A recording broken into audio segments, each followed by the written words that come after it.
Assalamualaikum warahmatullahi wabarakatuh. Saya Aish Aryan bin Rosli berumur 7 tahun. Pada hari ini, saya akan menceritakan kisah Abraha, tentera bergajah dan burung ababil. Kisah ini telah diceritakan di dalam surah Al-Fil. Surah Al-Fil ayat 1 sampai 5. A'udzu billahi minasyaitonir rajim. Bismillahirrahmanirrahim. Alam tara kaifa fa'ala rabbuka bi ashabil fil?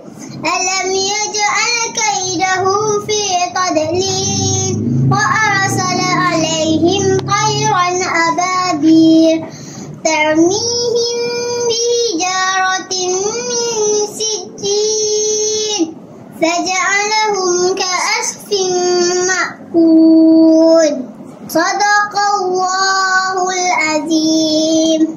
Pada suatu masa dahulu di sebuah negeri bernama Yaman, ada seorang raja Habsyah yang angkuh bernama Abraha. Abraha telah membina sebuah gereja besar di Yaman dan ingin sekali orang datang ke gerejanya, bukan ke Kaabah yang berada di kota Mekah. Oleh itu, Abraha mengumpulkan tenteranya yang hebat bersama dengan gajah-gajah yang telah dilatih untuk bertempur.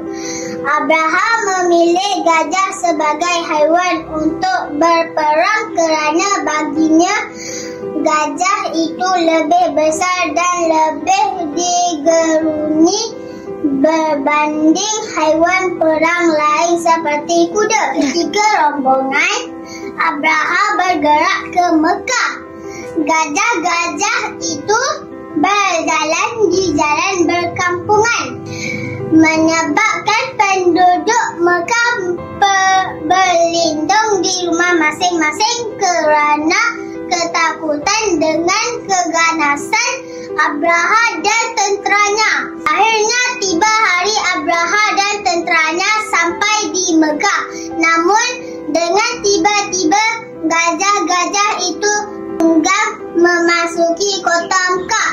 Abraha tetap berkeras dan memaksa tenteranya untuk membawa gajah-gajah itu masuk dan memusnahkan Kaabah. Keadaan menjadi kelam kabut. Tiba-tiba langit menjadi gelap kerana sekumpulan burung kecil yang dipanggil ababil datang berterbangan. Setiap burung itu membawa batu-batu kecil yang dibakar panas dan melontarkan ke arah Abraha dan tenteranya. Batu-batu itu jatuh satu demi satu.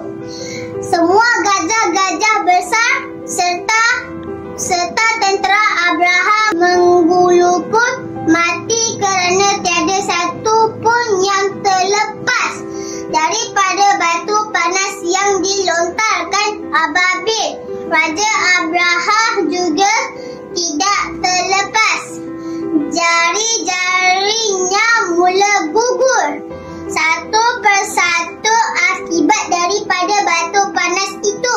Akhirnya dia mati ketika dalam perjalanan pulang ke negaranya. Allah Subhanahu wa Ta'ala menggambarkan keadaan ini seperti daun-daun kayu dan dimakan ulat, berlubang-lubang rosak